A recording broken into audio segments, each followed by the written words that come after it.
Welcome, gentle listeners, to a journey through time, where the mists of history part to reveal the rich tapestry of medieval England. Let your mind drift as we travel back over 1,000 years to a land of rolling green hills, ancient forests, and stone castles that pierce the sky like prayers made manifest. Close your eyes and imagine England as it once was, not the bustling modern nation you know today, but a realm of mystery and wonder where kings ruled by divine right and the clash of steel echoed across misty moors. This is the story of medieval England, told in whispers of wind through ancient oaks and the gentle lapping of waves against Saxon shores. Our tale begins in the twilight of the Roman Empire, around the year 410 AD, when the last Roman legions withdrew from Britain, leaving behind a landscape dotted with villas, roads, and the memories of 4 centuries of occupation. The Britons, those Celtic peoples who had lived under Roman rule, found themselves alone, vulnerable to the storms that were gathering across the North Sea. In the years following the Roman departure, Saxon ships appeared on the horizon like harbinger birds. These were not mere raiders, but entire peoples seeking new homes. The Angles came from what we now call Denmark, the Saxons from northern Germany, and the Jutes from the southern tip of Denmark. They came not as conquerors initially, but as hired swords, mercenaries invited by British kings to help defend against Pictish raids from Scotland and Irish attacks from the west. But mercenaries, as history teaches us, do not remain mere servants for long. By the middle of the 5th century, these Germanic tribes had begun carving out kingdoms for themselves. The Saxon shore, that southeastern coast of England, echoed with the sound of foreign tongues as new settlements took root where Roman cities had crumbled. Imagine, if you will, the Sussex Downs in those early years, rolling chalk hills dotted with Saxon farmsteads, their long halls wreathed in smoke from central hearths. Here, warrior farmers cleared forests with iron axes, their children learning the old songs and stories of their homeland, while cattle grazed in meadows that had once known Roman shepherds. The transformation was neither swift nor complete. For generations, British and Saxon cultures intermingled, creating something entirely new. In the western kingdoms of Wales and Cornwall, British rulers maintained their independence, their bards singing of heroes like Arthur, that half-legendary figure who may have led British resistance against Saxon expansion in the late 5th and early 6th centuries. Whether Arthur truly existed matters less than what he represented, the last flickering flame of Romano-British civilization holding back the advancing tide of Germanic settlement. In the amber light of evening campfires, British storytellers wove tales of a king who would return in Britain's darkest hour, a promise whispered down through centuries. Meanwhile, the Saxon kingdoms grew stronger and more numerous. Wessex spread across the southern counties, Sussex controlled the South Downs, Kent dominated the southeastern corner, and Essex ruled the lands north of the Thames. Further north, the kingdom of Mercia rose to dominance in the Midlands, while Northumbria stretched from the Humber to the Scottish borders, its kings ruling from magnificent halls at Bamberg and York. These early Anglo-Saxon kingdoms were tribal societies, bound together by loyalty to warrior kings who distributed gold rings and weapons to their followers in return for military service. The king's hall was the heart of the community, a great timber building where warriors feasted, poets recited epic tales, and the bonds of kinship and loyalty were renewed with each passing season. Christianity began its slow return to England in the late 6th century.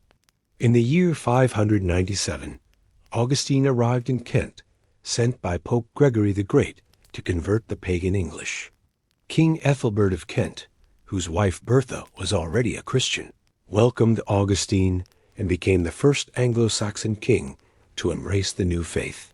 From Canterbury, Christianity spread slowly across the land, sometimes welcomed by kings seeking political advantage, sometimes resisted by those who clung to the old gods. The conversion was not a sudden transformation, but a gradual blending of old. And new, as Christian churches rose on sites sacred to Thor and Woden, and ancient festivals were transformed into Christian celebrations. In the monasteries that began appearing across the landscape, learned monks preserved not only Christian texts, but also the literary heritage of their people. It was in these quiet scriptoriums that works like Beowulf were first set down in writing, preserving for future generations the heroic ideals and mythological memories of the Anglo-Saxon peoples. The 8th century dawned upon an England transformed. Where once pagan temples had stood, stone churches now rose like prayers made visible, their bells calling the faithful to worship across valleys that still echoed with ancient magic. The kingdoms of England had found a delicate balance between war and peace, each realm jealously guarding its borders, while trade and scholarship flourished in the shadows of their great halls. In Northumbria, the monastery of Lindisfarne became a beacon of learning that drew scholars from across Europe. Here, on this tidal island where Celtic and Roman Christian traditions merged like rivers flowing into the sea, monks illuminated manuscripts with intricate designs that seemed to capture the very essence of divine beauty. The Lindisfarne Gospels, created in those quiet years around 715, remain to this day among the most beautiful books ever crafted by human hands. But this golden age of peace and learning was not destined to last.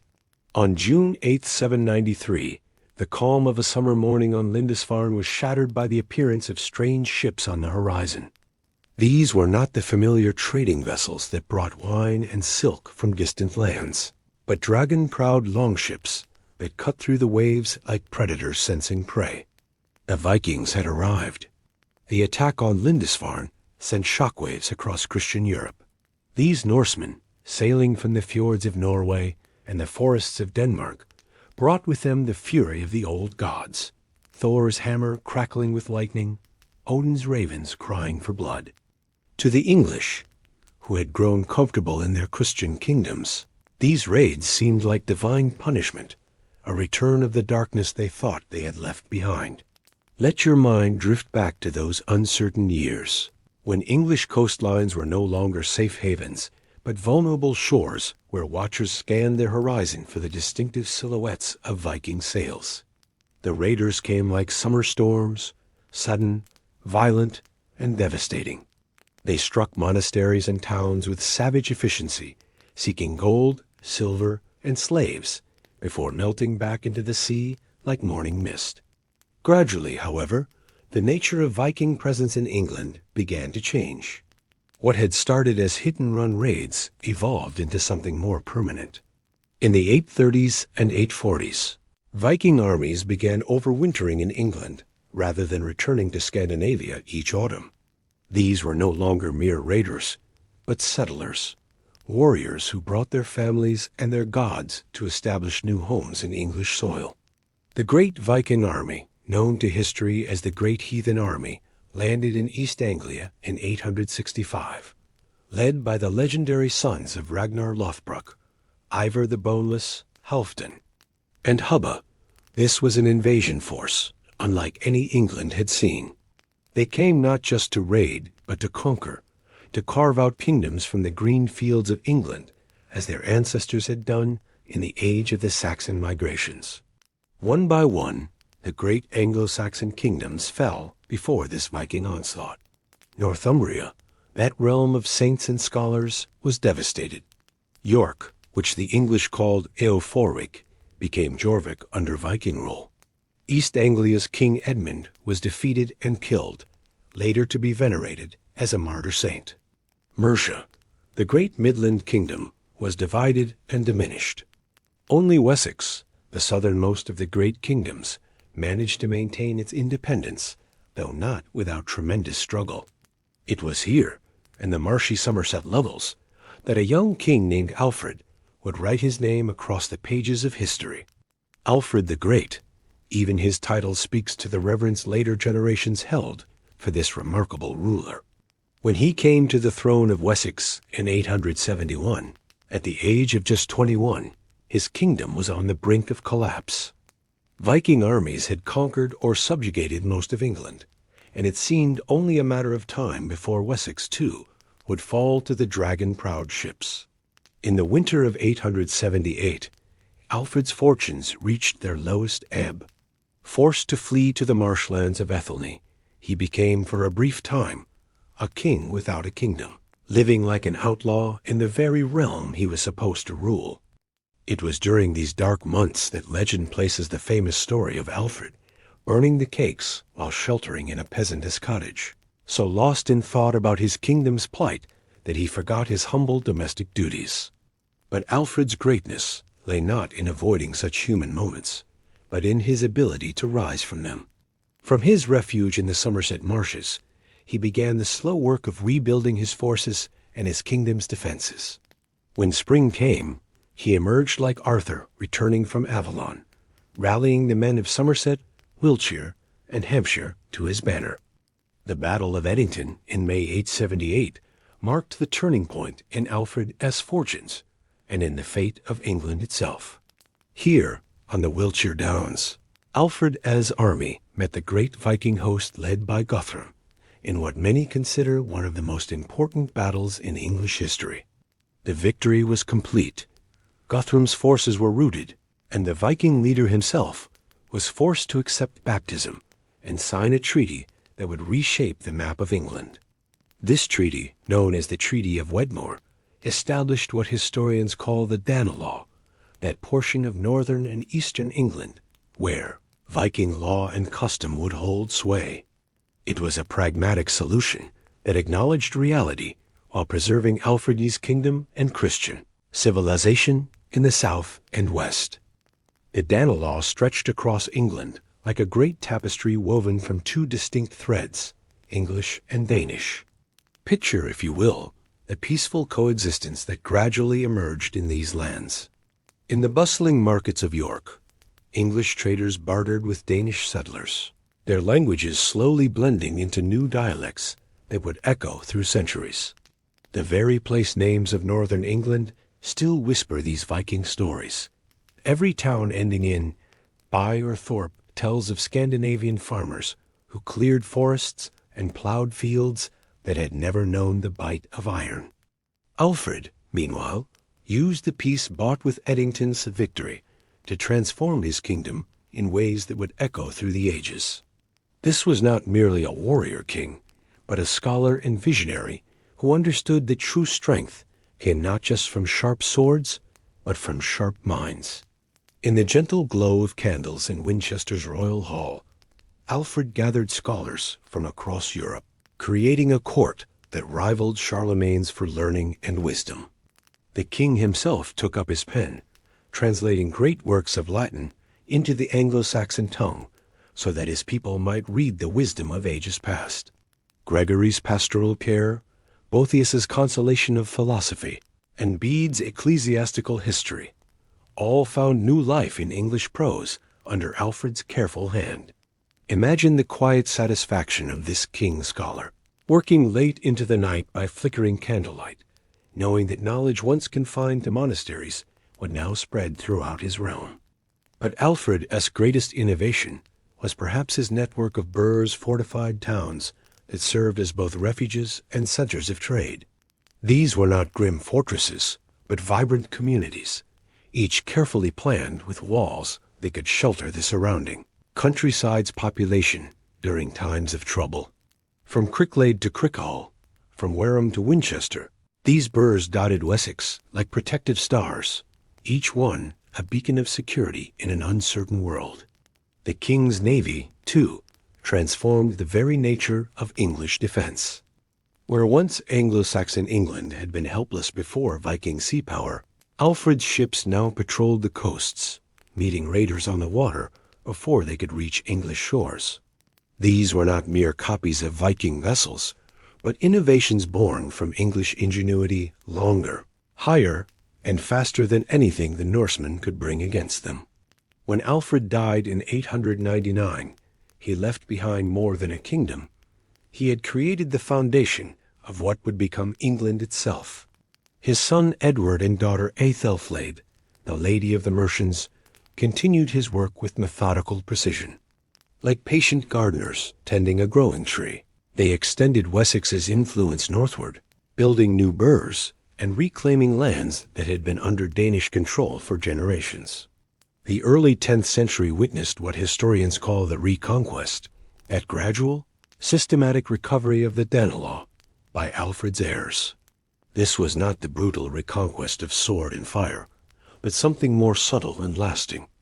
English law, English customs, and English Christianity slowly reasserted themselves, often welcomed by Danish settlers who had found prosperity and peace under English rule more appealing than the uncertainty of constant warfare. By 954, the last independent Viking ruler of York had been expelled, and for the first time since the Romang departure, all of England lay under the rule of a single crown. Edgar the Peaceful, who reigned from 959 to 975, presided over what many consider the golden age of Anglo-Saxon England. In the monastery schools of Winchester and Canterbury, a renaissance bloomed like flowers after rain. The Benedictine reform movement, led by saints like Dunstan, Ethelwold, and Oswald, breathed new life into English monasticism. These reformers didn't merely restore old practices, but created something entirely new, a synthesis of continental learning and English, spirituality that produced manuscripts of breathtaking beauty and scholarship of remarkable depth. The Winchester style of illumination, with its flowing lines and golden highlights, created some of medieval Europe's most beautiful art. Picture the monastery of Winchester on a quiet morning during Edgar's reign. In the scriptorium, monks bent over their work tables, their quill pens dancing across vellum pages with practiced grace. The scratch of pen on parchment mingled with the distant sound of bells calling the community to prayer. Here, the great works of the age took shape, chronicles that preserve England's history, artistic treasures that glorified God, and copies of classical texts that kept ancient wisdom alive for future generations. Trade flourished under the Pax Anglica that Edgar's strong rule provided. English wool found its way to Flemish weavers, while continental wines and silks arrived in London's expanding markets. The silver pennies minted in Edgar's reign were so highly regarded that they were accepted as currency from Dublin to Kiev, testimony to England's growing prosperity and stability. But this golden age, like all human achievements, carried within it the seeds of its own transformation. When Edgar died in 975, he left behind 2 sons and a succession crisis that would tear the kingdom apart. Edward, called the Martyr, ruled for just 3 turbulent years before falling to an assassin's blade at Corfe Castle in 978, struck down by supporters of his half-brother Ethelred. Ethelred, who would earn the epithet the Unready, though this was not the modern sense of being unprepared, but rather ill-advised, from the Old English unread, ascended to the throne of England under the darkest of shadows. The young king, barely 12 years old, inherited not just a crown, but the bitter legacy of his brothers as murderer, and a kingdom already beginning to fracture along invisible fault lines. For the first years of his reign, England enjoyed an uneasy peace. The boy king ruled under the guidance of regents, particularly his mother Elfrith and the powerful Bishop Ethelwold of Winchester. Picture the great hall of Winchester during these early years, a place where the echoes of laughter and learning still lingered from Edgar's golden age, but where now whispered conversations spoke of Danish ships, spotted off distant coasts, and the restlessness of northern lords who remembered when kings were chosen by strength rather than inheritance. The renewed Viking threat materialized slowly, like storm clouds gathering on a summer horizon. The first raids of the 980s seemed almost quaint compared to the devastating invasions of the previous century, small bands of Norsemen striking coastal settlements before melting back into the North Sea mists. But these were not mere echoes of past glories. They were harbingers of a new age of warfare that would test England's unity to its very foundations. By 991, the character of these attacks had fundamentally changed. No longer were these opportunistic raids by glory-seeking warriors, but systematic campaigns led by experienced jarls with professional armies at their command. The Battle of Maldon in Essex that year marked a watershed moment in Ethelred's reign. Here, on the tidal causeway that connected Northey Island to the mainland, Byrhtnoth, the elderly alderman of Essex, faced a Viking army led by Olaf Tryggvason. The battle itself has been immortalized in one of Anglo-Saxon literature's greatest poems. But beyond its literary significance, Maldon represented something more troubling. The first clear sign that the military machine Alfred had built was beginning to rust. Byrhtnoth's defeat was not merely tactical, but psychological, shattering the confidence that had sustained English resistance for over a century. In the aftermath of Maldon, Ethelred faced a choice that would define his reign and ultimately seal his kingdom's fate. Rather than rally his forces for a campaign of resistance, as Alfred might have done, the young king chose a different path, the payment of tribute, known to history as Danegeld. 10,000 pounds of silver bought peace in 991, but it also established a precedent that would prove impossible to break. The logic seemed sound at first.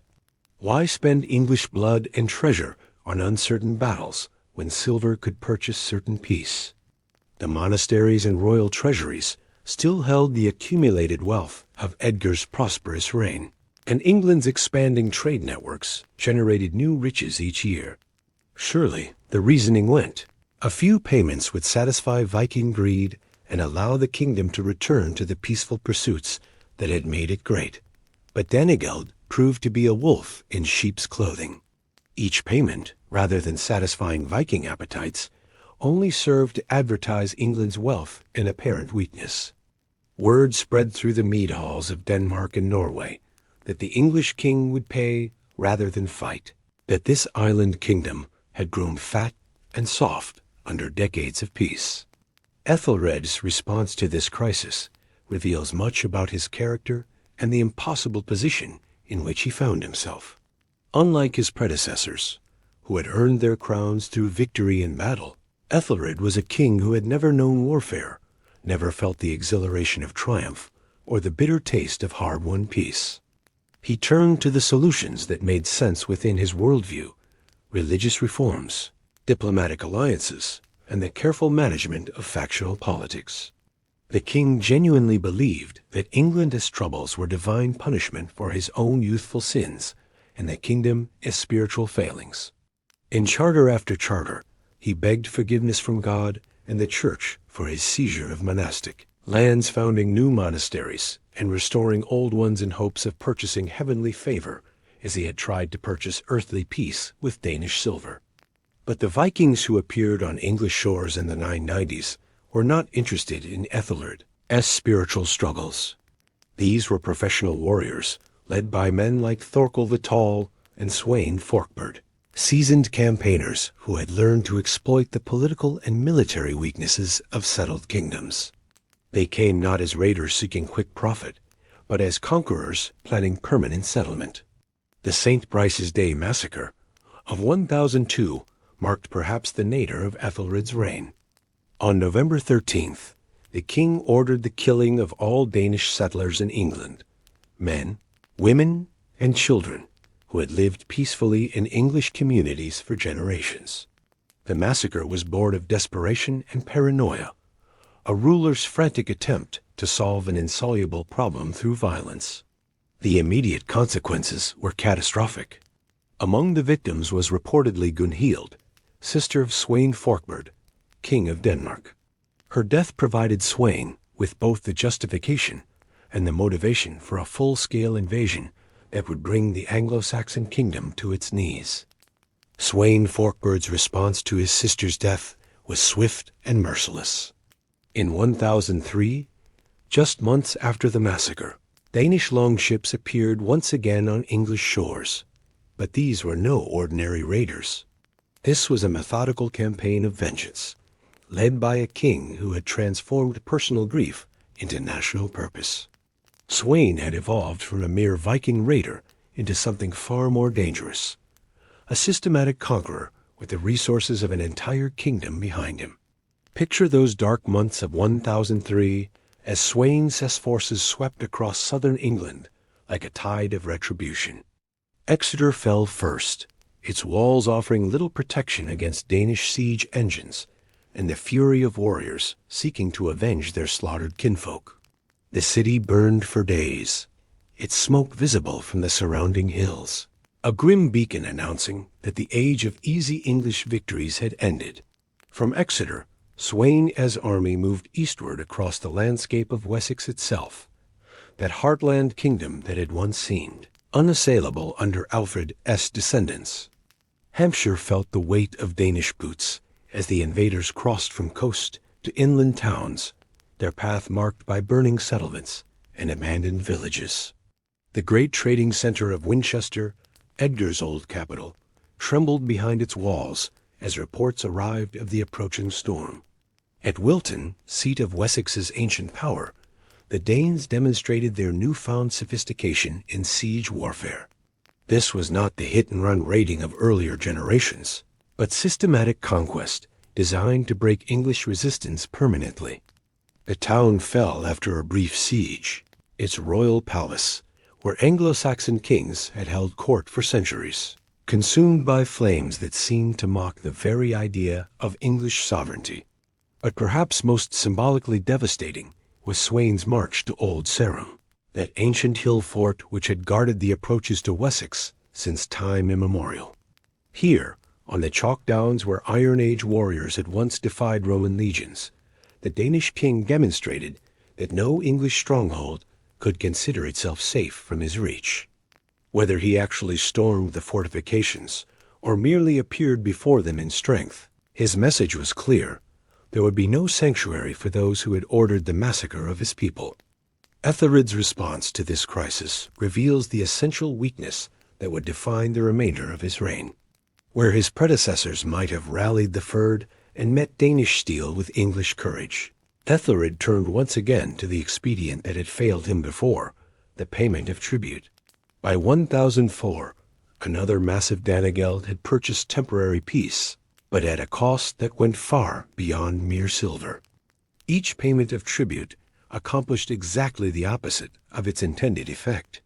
Rather than satisfying Danish appetites, it advertised English weakness and provided the very resources that funded future invasions. The silver that flowed from English treasuries to Danish coffers was quickly converted into ships, weapons, and wages for professional warriors who would return with even greater numbers and ambitions. The pattern that emerged in the years following the massacre was one of escalating demands met by increasingly desperate concessions. Thorkel the Tall, another Danish warlord, arrived in 1009 with what chroniclers described as the largest fleet yet seen in English waters, reportedly 243 ships carrying professional warriors trained in the latest military techniques. These were not farmer raiders seeking quick profit, but career soldiers serving kings who had transformed Viking warfare into a science of systematic conquest. For 3 years, Thorkel's forces ravaged England with methodical precision, moving from county to county like harvesters gathering a particularly bloody crop. Canterbury, that sacred heart of English Christianity, fell to Danish assault in 1011, its Archbishop Elfhea captured and later martyred when he refused to allow his people to pay ransom for his freedom.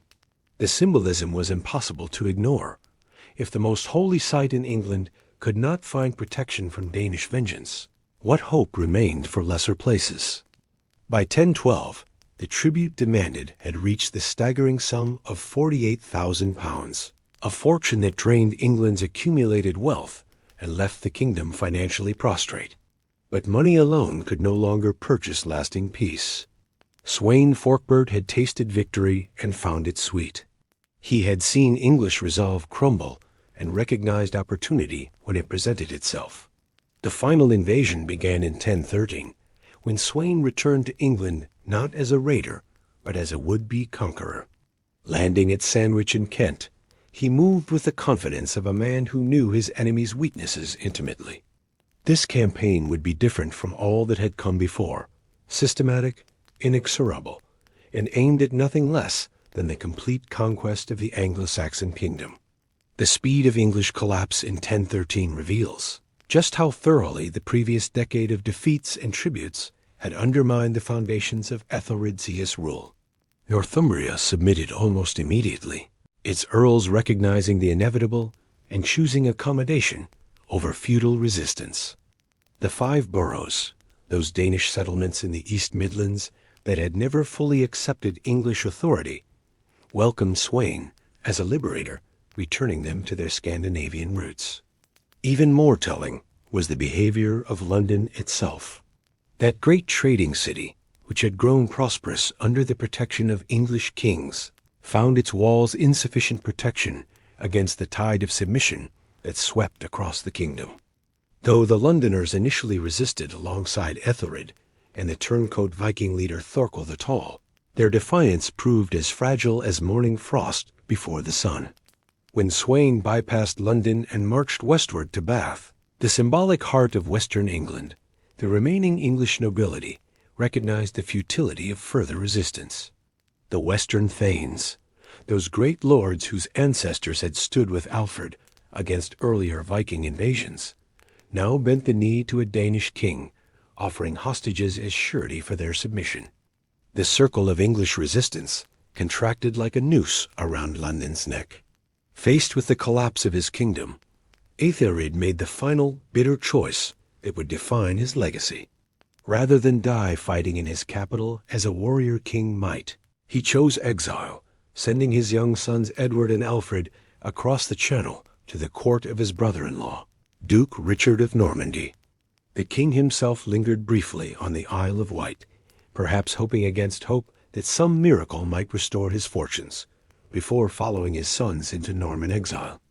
Picture that Christmas of 1013, not the joyous celebration of Christ's birth that medieval Christians expected, but a season of profound transformation.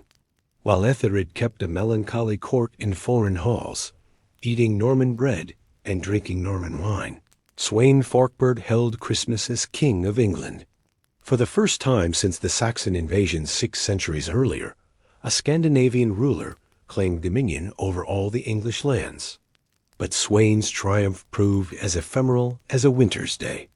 The Danish king, now in his 50s and worn down by decades of warfare, had achieved the ambition of a lifetime, only to discover how fragile such achievements could be.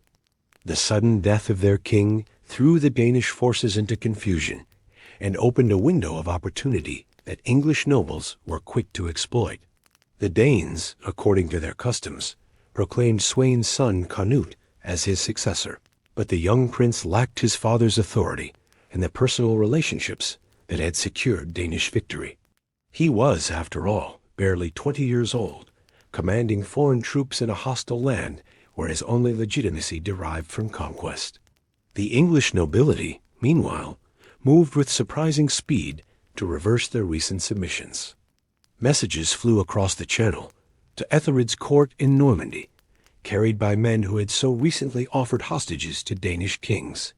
The terms they offered reveal much about the political sophistication of early medieval England. The king could return, but only if he promised to rule more justly than before, to listen to the counsel of his nobles, and to forgive those who had submitted to Sweyn under duress. Ethelred's return in the spring of 1014 marked one of medieval history's most remarkable political resurrections. The king who had fled into winter exile returned with the spring, finding a kingdom eager to embrace him as a preferable alternative to foreign rule. Canute, recognizing the impossible position in which his father's death had placed him, chose discretion over valor, leading his forces back to Denmark to secure his position there before contemplating future English adventures. But the young Danish prince did not abandon his English ambitions. He merely postponed them. From his base in Denmark, Canute began methodically preparing for a return that would dwarf even his father's achievements.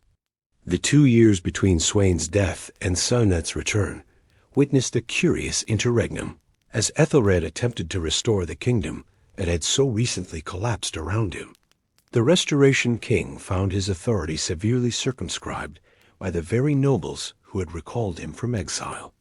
No longer could he rule as an absolute monarch. Instead, he governed through consent and consultation, his every action scrutinized by men who had learned to view royal authority with suspicion. The great irony was that defeat and exile had taught Ethelred lessons about kingship that victory and inheritance had never provided. In 1015, death removed one of the key figures from this unfolding drama.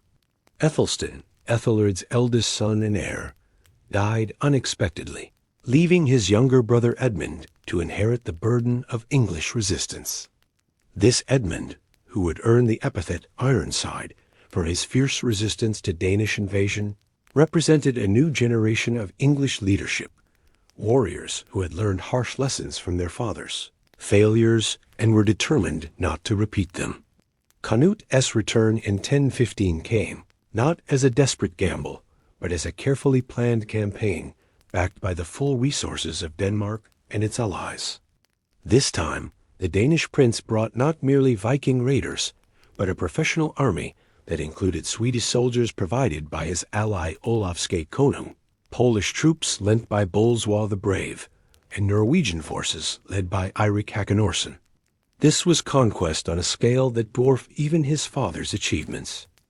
The invasion fleet that approached English shores in the summer of 1015 was unlike anything the world had seen since the great migrations of centuries past.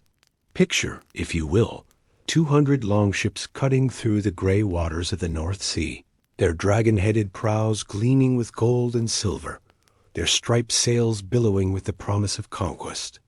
This was not merely a raiding party, but a floating nation, 10,000 warriors drawn from every corner of Scandinavia, their shields hanging along the gunwales like scales on some massive sea serpent. Canute had learned well from his father's brief triumph and sudden death. Where Sweyn had conquered through speed and intimidation, his son came prepared for a war of years, not months. Among his forces marched Swedish soldiers, provided by his ally Olaf Skate-Konung, Polish troops lent by Bolesław the Brave, and Norwegian warriors led by Eirik Hakkonarson. This was the product of careful diplomacy, as much as military planning, a coalition of northern kingdoms united in their desire to claim England's accumulated wealth. The fleet made landfall at Sandwich in September 1015, that same Kentish harbor where so many Viking expeditions had begun their English adventures. But rather than strike immediately at the political heart of the kingdom, Canute demonstrated his strategic sophistication by sailing westward around the coast of Kent, bypassing the defenses that guarded the approaches to London and striking instead at the ancient heartland of Wessex itself. The mouth of the River Frome in Dorset received the first taste of Danish steel as Canute's forces poured ashore like a tide of destruction. From there, they spread across the countryside of Dorset, Wiltshire, and Somerset, harrying and burning with an intensity that chroniclers compared to the darkest days of Alfred's time. This was not random destruction, but calculated terror, designed to demonstrate that no corner of England lay beyond Danish reach. Edmund Ironside's response revealed the warrior spirit that would earn him his epithet. Unlike his father, who had so often chosen flight over fight, Edmund embraced the challenge with fierce determination. Through the autumn and winter of 1015, he raised army after army, meeting Danish steel with English courage in a series of running battles that scarred the landscape from the Channel to the Thames. But Edmund faced challenges that went beyond mere military opposition. The kingdom his father had left him was poisoned by decades of defeat and tribute, its nobility divided between those who still believed in English independence and those who had learned to calculate the odds of survival. Most treacherous of all was Edric Striana, the powerful alderman of Mercia, whose loyalty shifted like wheat in the wind. Edric's betrayal came at the worst possible moment. As Edmund struggled to unite English resistance, this powerful noble chose accommodation with the invaders, bringing not only his own considerable forces to Canute's banner, but persuading 40 ships from the royal fleet to defect as well. The symbolism was devastating. English sailors, who should have defended their homeland's coasts, now rode under Danish banners. The collapse of unified English resistance opened the way for Cnut to strike at the kingdom's heart. In late December 1015, Danish forces crossed the Thames at Cricklade, that ancient burh which had once anchored Alfred's defensive network. From there, they swept into Mercia, pillaging and burning through Warwickshire with systematic thoroughness. The message was clear. No region of England would be spared if it chose to resist Danish authority. Ethelred's final attempts to lead his kingdom proved as futile as his earlier efforts. The old king, now gravely ill and staying at Cusham, could no longer mount a horse or wield a sword with his former strength. When he did manage to raise armies, they dissolved at the first sign of opposition, their commanders unwilling to risk everything on behalf of a ruler who had already proven his inability to protect them. The death of Ethelred in April 1016 marked the end of an era and the beginning of England's final crisis. The king who had reigned for 38 troubled years died in London, perhaps grateful to escape a burden that had grown too heavy for any mortal to bear. His passing left England with two claimants to the throne: Edmund Ironside, proclaimed king by the Londoners. The war that followed was unlike anything England had experienced in living memory. Edmund and Canute fought each other across the breadth of the kingdom in a series of battles that would be remembered for their ferocity and tactical sophistication. At Penselwood in Somerset, the armies clashed among the ancient trees of Selwood Forest, neither side able to claim decisive victory. At Shurston in Wiltshire, they fought for 2 days running, the battle swaying back and forth like some deadly dance, until exhaustion forced both sides to withdraw. The decisive moment in this epic struggle came on October 18, 1016, at a place called Essendon, perhaps modern Ashington in Essex, where the ancient landscape still whispers of that fateful autumn day. Picture the scene as dawn broke over the Essex countryside, mist rising from the marshes, the first pale light of morning illuminating two armies drawn up for what both sides knew would be the final reckoning. Edmund had gathered what remained of English resistance for one last stand. His army represented the flower of Anglo-Saxon nobility, men whose ancestors had stood with Alfred, who had defended Christian England against pagan raiders for generations. Among them stood Bishop Eadnoth of Dorchester, blessing the troops and offering prayers for victory, and Ulfsitel Snillinger, a formidable alderman of East Anglia, whose name had struck fear into Viking hearts for decades. Sienet's forces, arrayed across the field like a great crescent moon, represented the culmination of Scandinavian military evolution. These were not the wild berserkers of earlier raids, but disciplined professionals, Danish huscarls with their long axes, Swedish spearmen in ordered ranks, and Norwegian veterans whose shields bore the scars of a dozen campaigns. At their head stood Canute himself, no longer the uncertain youth who had fled England after his father's death, but a seasoned commander who had learned to blend Viking ferocity with tactical sophistication. The battle began with Edmund's characteristic boldness.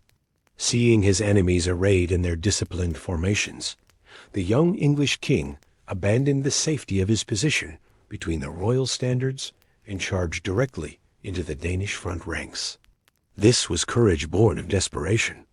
Edmund knew that only decisive action could break the iron discipline of Canute's professional soldiers.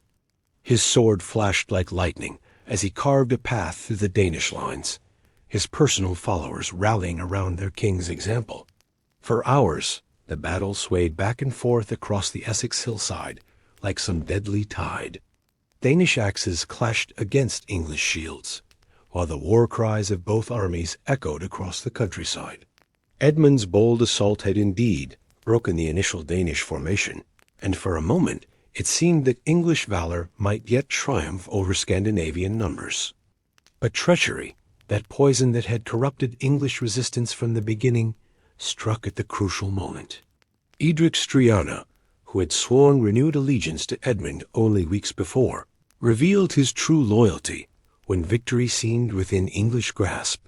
As the Danish lines wavered under Edmund's assault, Edric and his merchant followers suddenly fled the field, crying out that the day was lost and urging their comrades to save themselves. The psychological impact of this betrayal was devastating. Seeing a significant portion of their army abandon the fight, Edmund's remaining forces began to waver. Canute, displaying the strategic acumen that would define his reign, immediately ordered a counterattack that exploited the gap Edric's flight had created in the English lines. The disciplined Danish advance rolled over the confused English resistance like a wave overwhelming a sandcastle. In the carnage that followed, the flower of English nobility perished. Bishop Eadnouth fell while saying Mass for Edmund's army, his hand reportedly severed for the gold ring it bore before Danish axes finished their grim work. Ulfsitel Snullinger, that veteran warrior whose name had once made Vikings tremble, died fighting to the last beside the royal standards.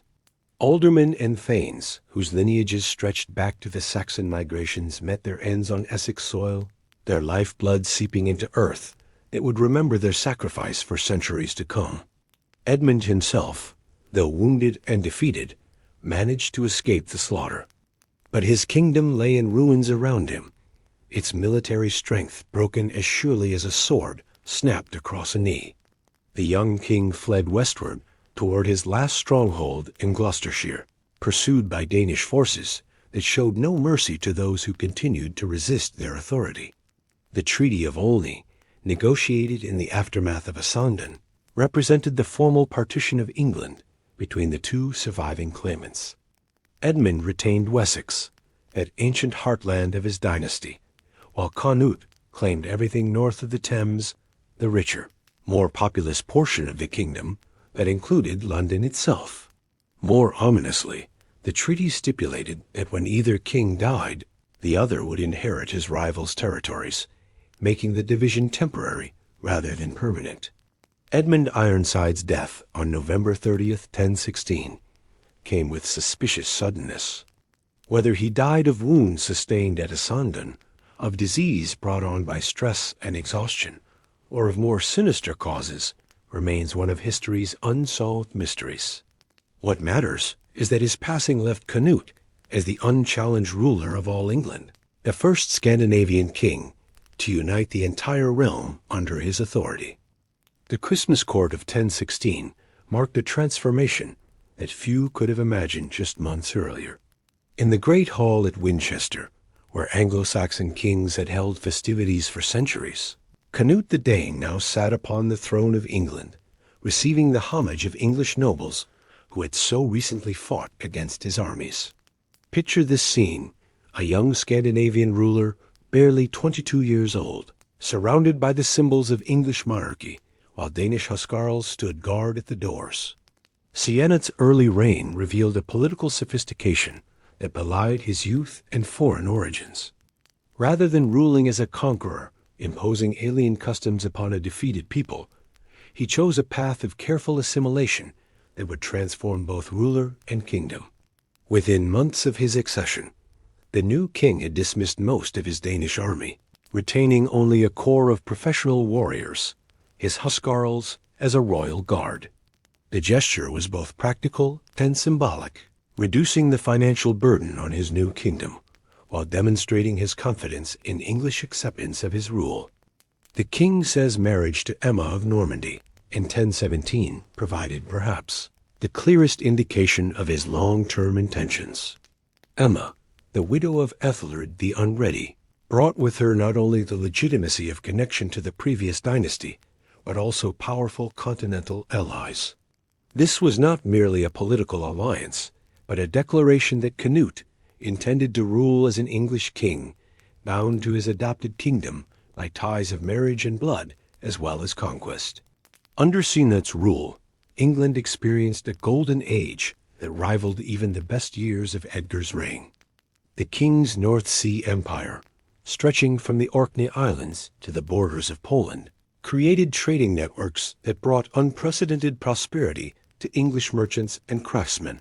London's markets buzzed with activity as Scandinavian amber, German silver, and Byzantine silk flowed through English ports, while English wool and metalwork found eager buyers from Dublin to Kiev.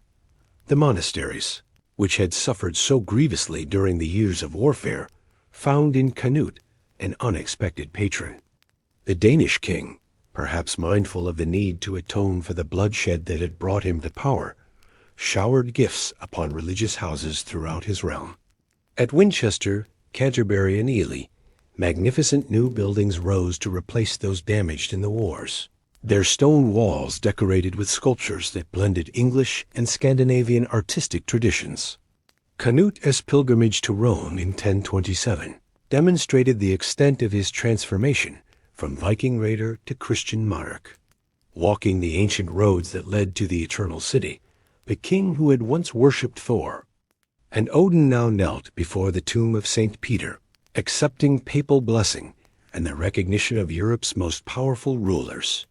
His attendance at the coronation of Conrad II as Holy Roman Emperor placed him among the premier monarchs of Christendom, a far cry from the uncertain youth who had fled England after his father's death.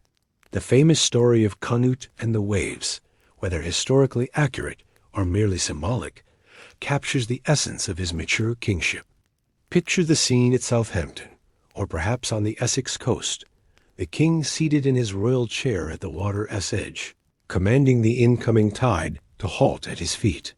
When the waves continued their inexorable advance, soaking the royal robes and demonstrating the limits of earthly power, Canute turned to his assembled courtiers with the lesson that even kings must bow before divine authority. Yet beneath this surface of prosperity and wise governance, the seeds of future crisis were already taking root. Sienna's North Sea Empire, impressive though it appeared, lacked the institutional foundations necessary for long-term survival. Unlike the patient work of Alfred and his successors, who had built their kingdom stone by stone over generations, Sienna's dominions were held together by little more than personal loyalty and military force. The king's death in 1035 at Shaftesbury revealed the fundamental weakness of his achievement.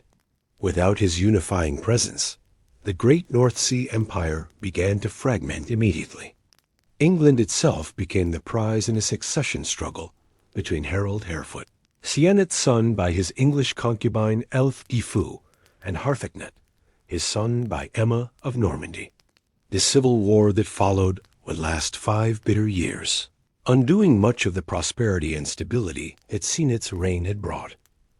Harold Harefoot's victory in this struggle proved Pyrrhic. Though he managed to secure recognition as king from most of the English nobility, his reign was marked by the very instability that Canute had worked so hard to eliminate. The murder of Alfred Atheling, Ethelred's son, in 1036, whether ordered by Harold or merely permitted by him, created a blood feud with the Norman dynasty that would have far-reaching consequences. Harthacnut's eventual triumph over Harold Harefoot in 1040 brought little relief to a kingdom weary of civil strife. The new king, raised in the Danish court and unfamiliar with English customs, ruled with the arbitrary harshness that comes from insecurity. His reign, though mercifully brief, demonstrated the growing disconnect between Scandinavian rulers and their English subjects. Where Canute had learned to blend foreign authority with native traditions, his son governed as an outsider, imposing crushing taxes to pay for fleets that brought no corresponding benefits to his English subjects. Picture the English countryside during these troubled years, fields left fallow because farmers feared to venture far from fortified settlements, trade routes abandoned due to the uncertainty of royal protection, and monasteries that had once been centers of learning now hoarding their treasures against an uncertain future. The golden age of Canute had lasted barely 2 decades, but its collapse seemed to drag England back toward the chaos of Ethelred's worst years. The death of Harthacnut in 1042, struck down by a sudden seizure while drinking at a wedding feast, marked the end of Danish rule in England and opened an unexpected path for the restoration of the old Anglo-Saxon dynasty. Edward, son of Ethelred the Unready and Emma of Normandy, had spent most of his life in Norman exile, his claim to the English throne preserved by the patient care of his mother's relatives across the Channel.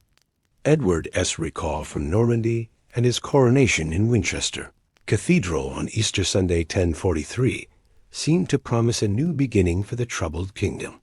Here was a king of indisputable English lineage, whose right to rule derived not from conquest, but from blood and ancient custom. The chroniclers of his early reign speak of the joy that greeted his accession, church bells ringing from London to York, nobles hastening to offer their submission to a ruler they could accept without reservation. Yet Edward, whom later generations would call the Confessor for his piety, brought with him the complications of his Norman upbringing. The young king spoke French as readily as English, was more familiar with continental customs than English traditions, and surrounded himself with Norman advisors who viewed their new kingdom through foreign eyes. The tension between Edward's English birthright and Norman upbringing would define his 40-year reign and ultimately determine England's destiny. The early years of Edward's reign witnessed a careful balancing act between competing factions that had crystallized during the Danish period. On one side stood the English nobility, led by the powerful Godwin family of Wessex, who had learned to prosper under foreign rule, but now hoped to restore native influence over royal policy. On the other stood Edward's Norman favorites, men like Robert of Jumiges, who had followed their king across the Channel in expected reward for their loyalty. Earl Godwin of Wessex represented everything that was both admirable and problematic about the English nobility of this period. A man of humble origins who had risen through service to Danish kings, he possessed the political skill to navigate the treacherous currents of court politics and the military strength to enforce his will throughout southern England. His daughter Edith's marriage to King Edward in 1045 seemed to cement an alliance that would restore English influence over royal policy. But Godwin's past cast long shadows over his relationship with the king. It was widely believed that he had been complicit in the murder of Alfred Etheling, Edward's brother, during Harold Harefoot's reign. Whether this was true or merely political slander mattered less than Edward's evident belief in his earl's guilt. The marriage to Edith, rather than healing old wounds, seemed only to remind the king daily of injuries he could neither forget nor forgive. The crisis that shattered this uneasy partnership came in 1051, sparked by a seemingly trivial incident in the Kentish port of Dover. Eustace of Boulogne, Edward's brother-in-law, was returning from a visit to the English court when his Norman followers clashed with Dover townsmen over lodgings. The fight escalated rapidly, leaving 20 dead on both sides and creating a diplomatic incident that would reshape English politics. Edward's demand that Earl Godwin punish the men of Dover, his own subjects, for defending themselves against foreign aggression, revealed the fundamental tension that had been building throughout the reign. Godwin's refusal to comply was not mere obstinacy, but a principled stand for English justice against what he saw as royal favoritism toward Norman interests. The confrontation that followed the Dover incident revealed the depth of divisions that had been festering beneath the surface of Edward's seemingly peaceful reign. Earl Godwin's refusal to punish his own people for defending themselves against Norman aggression was not merely an act of defiance, but a declaration that English law would not bend to foreign prejudice, even at royal command. As autumn mists gathered across the Thames Valley in 1051, two armies faced each other at Tetbury in Gloucestershire. On one side, Edward with his Norman allies, and those English nobles who still remembered the benefits of royal favor. On the other, Godwin and his sons with the men of Wessex, Sussex, and Kent. Picture this scene: English facing English across fields that had known peace for decades. The very unity that had made the kingdom strong, now threatening to tear it apart. Yet this was not the England of earlier centuries, where such disputes were settled by sword and shield. The nobility that gathered at Tetbury had learned hard lessons from the Danish wars about the cost of civil conflict. Rather than allow English blood to flow in fraternal strife, Both sides agreed to submit their dispute to the judgment of the Witan, that ancient council of wise men who had advised English kings since the Saxon migrations. The trial that followed was political theater of the highest order. In the great hall at London, with autumn wind rattling the shutters and candles flickering in their sconces, Earl Godwin faced accusations that went to the heart of his relationship with the crown. The charges were serious: treason for his refusal to obey royal commands, and the lingering suspicion of complicity in Prince Alfred's murder years earlier. Godwin's defense revealed both his political skill and the precarious nature of his position. He could not deny his disobedience regarding Dover without appearing weak before his own followers, yet neither could he afford to seem rebellious before a court packed with his enemies. His solution was characteristically shrewd. He offered to undergo the ancient ordeal of God's judgment, confident that divine favor would vindicate his cause. But Edward, perhaps fearing that Godwin might indeed survive such an ordeal and emerge stronger than before, chose instead to accept the earl's exile. The sentence was swift and devastating. Godwin and his sons were given 5 days to leave the kingdom, their lands and titles forfeit to the crown. Queen Edith, guilty of no crime save being Godwin's daughter, was sent to the nunnery at Wherwell, her marriage to the king effectively annulled by political necessity. The exile of the Godwin family in September 1051 seemed to mark Edward's triumph over the English nobility that had constrained his rule for nearly a decade. With Godwin gone, the king was free to surround himself with Norman advisors, to grant English lands to continental favorites, and to reshape his kingdom according to his own vision. Robert of Jumiges, already Archbishop of Canterbury, became the king's chief minister, while Norman knights received earldoms and estates throughout the realm. Yet this Norman ascendancy proved as fragile as morning dew. The English nobility, while willing to accept foreign-born kings who respected native customs, bridled at the prospect of being displaced by continental adventurers who viewed English lands as mere spoils of political victory. From his exile in Flanders, Earl Godwin watched and waited, knowing that patience would serve him better than precipitate action. The summer of 1052 brought Godwin's return with the inevitability of a tide turning. Landing first on the Isle of Wight with a handful of ships, he found the coastline alive with supporters who had suffered under Norman rule during his absence. From fishermen to thanes, from parish priests to great nobles, men flocked to his banner as word spread that the old earl had returned to reclaim his birthright. The royal fleet sent to intercept Godwin's growing armada melted away like snow in spring.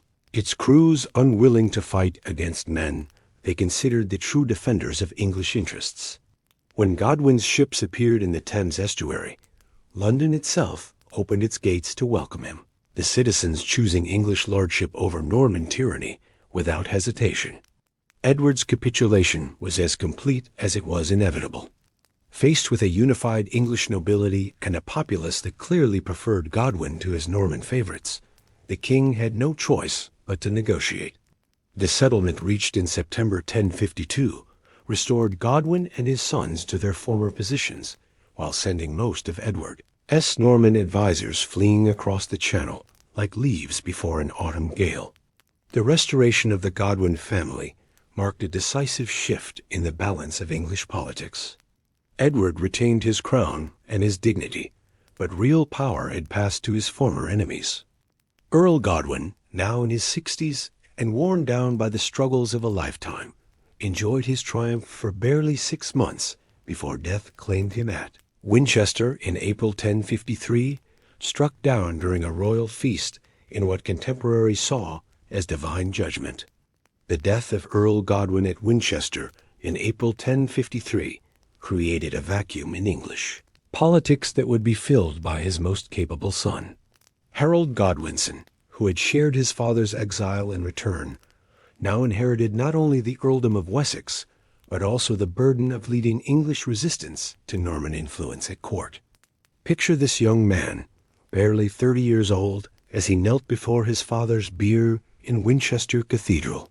the weight of family honor and national destiny settling upon his shoulders like a heavy cloak. Harold's elevation to his father's position marked the beginning of what historians consider the final act of Anglo-Saxon England.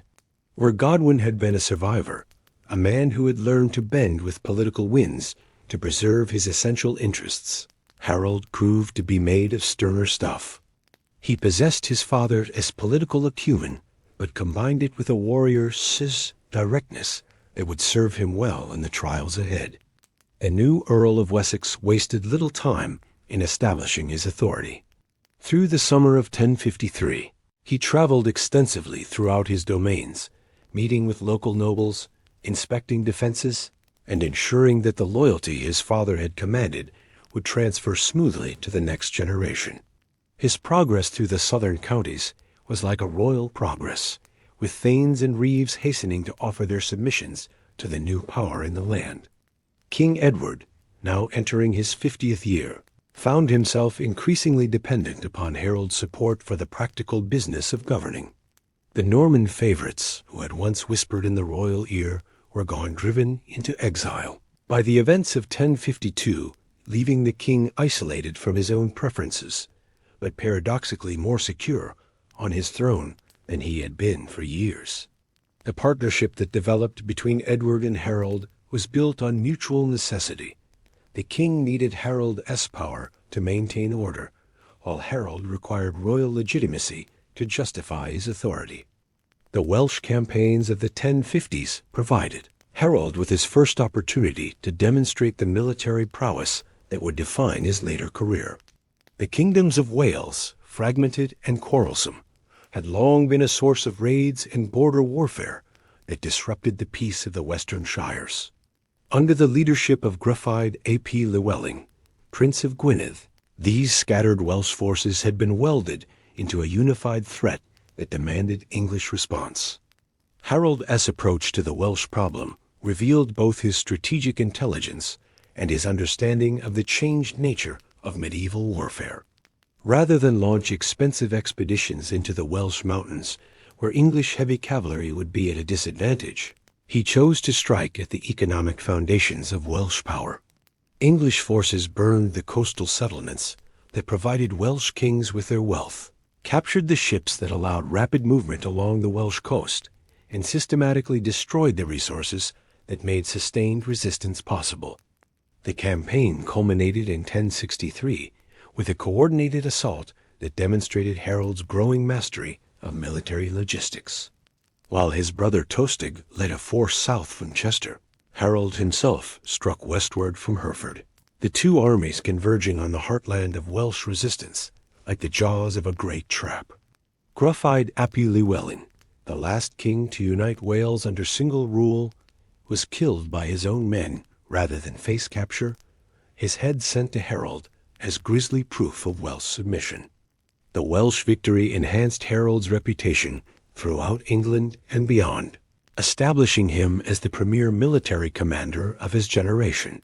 Foreign chroniclers began to take note of this English earl, whose armies had succeeded where others had failed, while at home his position became virtually unassailable. Even King Edward, who had never warmed to his brother-in-law personally, was forced to acknowledge Harold's indispensable value to the kingdom. Yet success in war brought Harold face to face with a diplomatic crisis that would ultimately determine England's fate.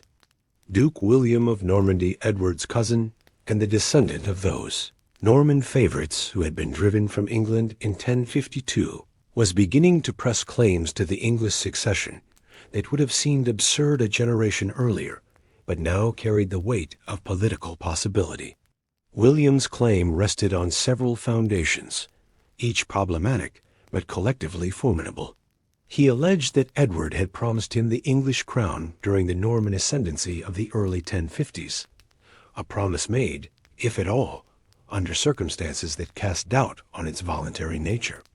More seriously, he would later claim that Harold himself had sworn an oath acknowledging William's right to succeed Edward, an oath supposedly made during Harold's mysterious visit to Normandy around 1064. The circumstances surrounding Harold's journey to Normandy, in 1064 remained shrouded in mystery, like mist rolling across the channel on a summer morning. Different chroniclers tell different tales, each shaped by the loyalties and prejudices of their time.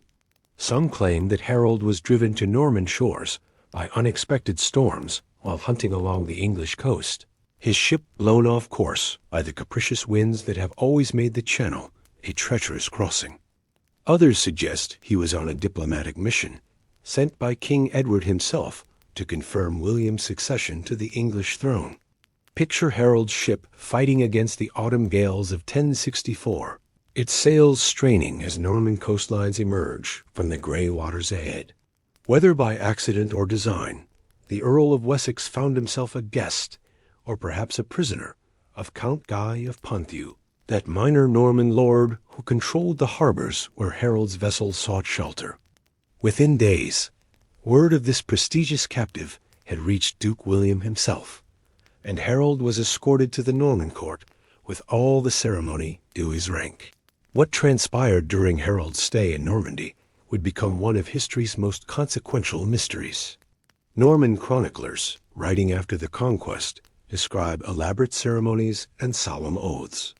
They tell us that Harold participated in William's campaign against Conan of Brittany, fighting alongside Norman knights and earning the Duke's respect through displays of courage and military skill.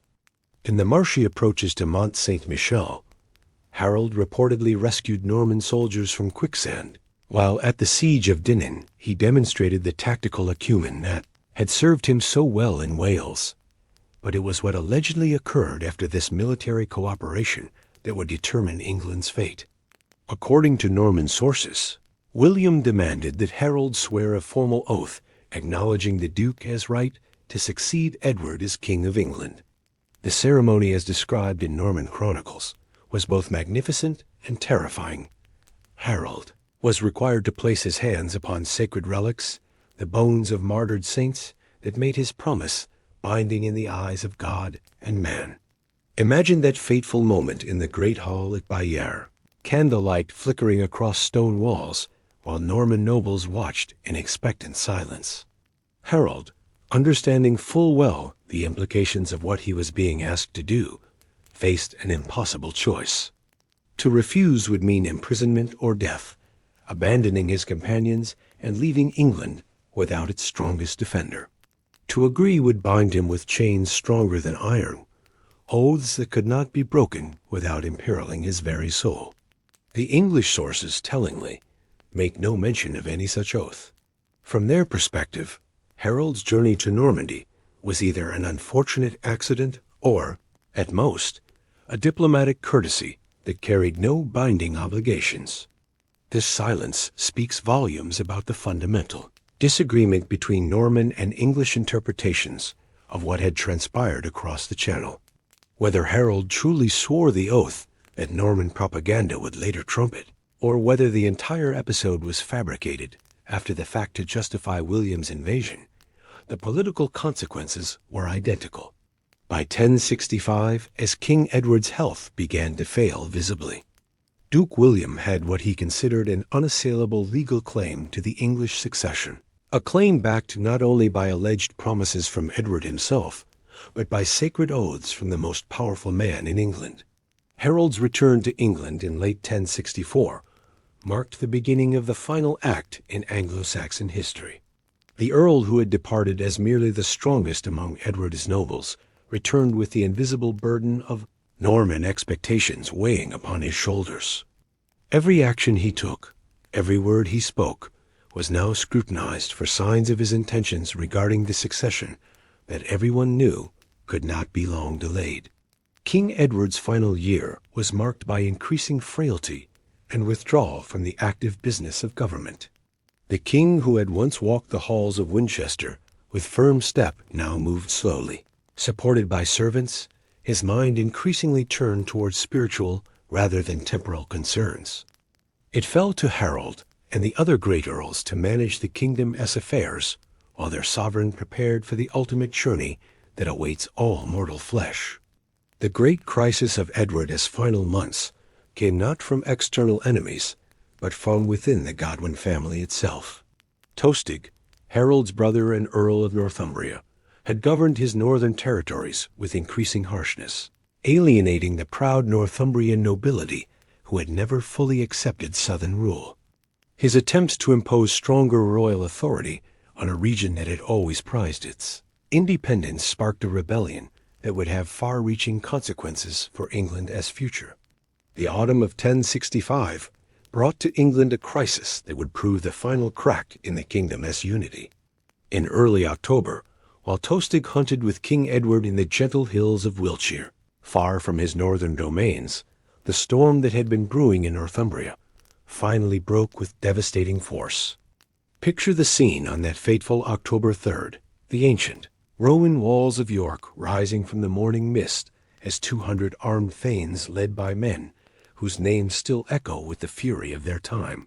Gamelburn Dunstan, son of Ethelnoth, and Gloniern, son of Herdwulf, approached the gates of Northumbria's capital. The rebels found the city's gates thrown open to welcome them, for Tostig's as harsh rule had alienated not merely the great nobles, but the common citizens who bore the burden of his crushing taxation. The Earl's house, that symbol of southern authority in the proud north, was stormed with the fury of men long oppressed. 2 of Tostig's housecarls died defending their absent lord's property, their blood seeping into floorboards that had witnessed decades of increasingly bitter resistance to Godwin rule. What followed was not mere political rebellion, but something approaching revolution. Over the next day, some 200 of Tostig's supporters throughout York met violent deaths as the accumulated resentment of a decade burst forth like water through a broken dam.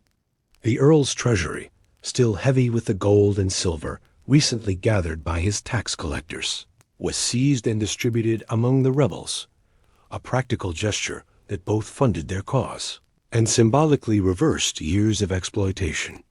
The choice of Mercar, brother of Edwin, Earl of Mercia, as Tostig's replacement revealed the careful political calculation behind what might have seemed like spontaneous uprising. Native Northumbrian candidates existed, notably Waltheof, son of the great Earl Seward, who had once ruled from the Scottish borders to the Humber. But the rebels understood that survival required powerful allies. By selecting Mercar, they ensured that their rebellion would have the backing of Mercia, that great Midland kingdom whose support could make the difference between success and catastrophic failure. The Northumbrian army that marched south from York in October 1065 represented something unprecedented in recent English history, a regional force powerful enough to challenge royal authority and confident enough in its cause to risk everything on a single gamble. As they moved through Yorkshire, gathering supporters from every shire, their ranks swelled with men who had found in rebellion the voice they had been denied in peace. From Nottinghamshire and Derbyshire, from the rolling hills of Lincolnshire, warriors flocked to banners that promised an end to southern tyranny. At Northampton, the northern rebels were joined by Edwin himself, bringing with him the full military might of Mercia, and even Welsh troops whose loyalty had been purchased with promises of shared plunder. The sight of this combined force, Northumbrians, Mercians, and Welshmen united under a single cause, must have struck fear into the hearts of those who still supported the established order. England had not seen such a coalition since the Danish Wars, and never before had it been turned against an English king. King Edward's response to this crisis revealed the extent to which age and infirmity had weakened the royal will. At Britford in Wiltshire, surrounded by counselors whose advice reflected their own fears and ambitions, the old king received news that his kingdom was in revolt. Some blamed Tostig for bringing this catastrophe upon himself through years of harsh and arbitrary rule. Others whispered that Harold himself had orchestrated the rebellion, though the Earl of Wessex denied this charge under sacred oath. The impossible position in which Harold found himself during these crucial weeks would determine not only his relationship with his brother, but the very fate of England itself. Sent north to negotiate with the rebels, Harold faced a choice that would haunt him for the rest of his brief life. He could support his brother's cause and risk civil war that would tear the kingdom apart on the eve of foreign invasion, or he could accommodate the rebels' demands and earn Tostig's undying hatred. Harold's decision at that fateful moment in late 1065 would echo through history like a stone cast into still water, its ripples spreading far beyond what anyone could have imagined. Standing before the assembled rebels at Oxford with autumn rain pattering against the windows and candles flickering in their sconces, the Earl of Wessex faced a choice that would define not only his relationship with his brother, but the very survival of the English kingdom. The wisdom of Harold's decision became clear, even as its personal cost grew apparent. To have supported Tostig would have meant civil war at the very moment when foreign enemies were sharpening their swords across the Channel and beyond the North Sea. The Northumbrians, united behind Mercar and backed by Edwin's Mercian forces, represented a coalition that could have torn England apart from within, leaving it defenseless against the invasions that Harold surely knew were coming. Picture that somber moment when Harold formally agreed to the rebels' demands, his words carrying the weight of political necessity, even as they severed bonds that had been forged in childhood. Tostig's exile was decreed on November 1st, 1065, the autumn mist seeming to mirror the gray despair that settled over a family torn apart by the inexorable demands of statecraft. The brothers who had once fought side by side in Wales, who had shared the trials of their father's exile and return, now found themselves on opposite sides of an unbridgeable chasm. King Edward's final public act was to load his nephew with precious gifts before sending him into Flemish exile, a gesture that spoke both of royal generosity and bitter regret. The old king, now 70 and increasingly frail, understood that this crisis marked the end of an era. The kingdom he had ruled for over 2 decades was fracturing along lines of loyalty and high ambition that no royal authority could mend. Tostig's departure for Flanders in those gray November days carried with it the seeds of England's destruction. The exiled earl, burning with a sense of betrayal that would never heal, found refuge with his brother-in-law Baldwin V, Count of Flanders. But this was not to be a quiet retirement to continental estates. Instead, Tostig began immediately plotting the vengeance that would consume his remaining years. Christmas 1065 at Westminster was a melancholy affair, marked by the visible decline of the king who had presided over England's fortunes for nearly a quarter-century. Edward, confined to his bed in the royal apartments, seemed to fade with each passing day like a candle guttering in its socket. The great nobles who gathered for the festival spoke in hushed tones of succession and the storms they could see gathering on every horizon. On January 4th, 1066, as the first pale light of dawn crept across the Thames, King Edward the Confessor breathed his last in his chamber at Westminster Palace. Picture that solemn moment, the king's confessor whispering final prayers, Queen Edith weeping at the bedside, and Harold himself among those who witnessed the passing of the last king to die peacefully in his bed for over a century. The speed with which events unfolded after Edward's death reveals the careful planning that had preceded his demise. Within hours of the king's passing, the great nobles of England had assembled in council, their choice falling unanimously upon Harold Godwinson as Edward's successor. Whether this decision was based on Edward's deathbed designation, as Harold's supporters claimed, or represented a political fate accompli mattered less than its practical consequences, England had a new king. Harold's coronation on January 6, 1066, took place in Westminster Abbey, that magnificent church which Edward had rebuilt as his legacy to the ages. Archbishop Stigand of Canterbury performed the ceremony, placing the ancient crown of England upon Harold, while the assembled nobility acclaimed their choice, with voices that echoed through the stone arches.